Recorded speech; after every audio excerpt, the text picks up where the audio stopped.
Hi ചേച്ചി, ഒരു ചാലഞ്ചിനായിട്ട് താല്പര്യമുണ്ടോ? എത്ര ക്യാഷ് വേണോ എണ്ണിയെടുക്കാം. Make money with Aju and hello French academy എന്നീ 2 അക്കൗണ്ടുകൾ ഫോളോ ചെയ്യുന്നുണ്ടെങ്കിൽ 100 എണ്ണം, ഏതെങ്കിലും ഒരു അക്കൗണ്ടെങ്കിലും ഫോളോ ചെയ്യുന്നുണ്ടെങ്കിൽ 50 എണ്ണം, ഇത് രണ്ടും ഫോളോ ചെയ്യുന്നില്ല എന്നുണ്ടെങ്കിൽ 10 എണ്ണം. ഫോൺ എടുത്തൊന്ന് നോക്കാമോ?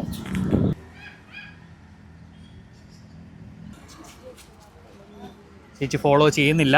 നമുക്കൊരു സ്പോൺസർ ഉണ്ട്, അതുകൂടെ ഒന്ന് ഫോളോ ചെയ്യാൻ നോക്കൂ. അത് ഫോളോ ചെയ്യുന്നില്ലല്ലേ. എന്തായാലും നമുക്ക് 10ൻ്റെ നോട്ട് എണ്ണാം. ചേച്ചി ഇതിനൊരു 10ൻ്റെ കെട്ടെടുത്തോ. ചേച്ചിക്ക് 30 സെക്കൻഡ് സമയമാണ് ഉണ്ടാകുന്നത്. ടൈമർ സ്റ്റാർട്ട് ചെയ്യട്ടെ? എണ്ണി തുടങ്ങുമോ? ടൈമർ സ്റ്റാർട്ട് ചെയ്തിട്ടുണ്ട്. സ്പീഡ് എണ്ണിക്കോ.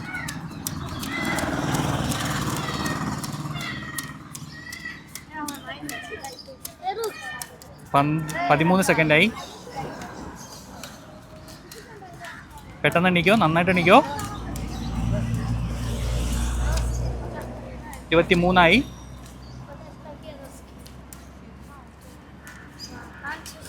29 30. എത്ര എണ്ണി ചേച്ചി? 720. ഓ, അത് ചേച്ചിയുടെ പൈസ തന്നെയാണ്, ചേച്ചി വെച്ചോ. ചേച്ചി ഹാപ്പിയാണോ? എപ്പോഴെങ്കിലും 30 സെക്കൻഡിൽ ഇത്രയും പൈസ ഉണ്ടാക്കിയിട്ടുണ്ടോ? ഹാപ്പിയാണോ? അപ്പം ശരി, അപ്പോൾ നമ്മളെ പേജ് ഇനി ഫോളോ ചെയ്ത് വെച്ചിരിക്കണം. ഇനി നമ്മൾ അടുത്ത പ്രാവശ്യം കാണുമ്പോൾ ചേച്ചിക്ക് 100ൻ്റെ നോട്ടോ 50ൻ്റെ നോട്ടോ എണ്ണി ഇതിൻ്റെ 5 ഇരട്ടിയോ 10 ഇരട്ടിയോ ചേച്ചിക്ക് സമ്പാദിക്കാം. ഓക്കെ.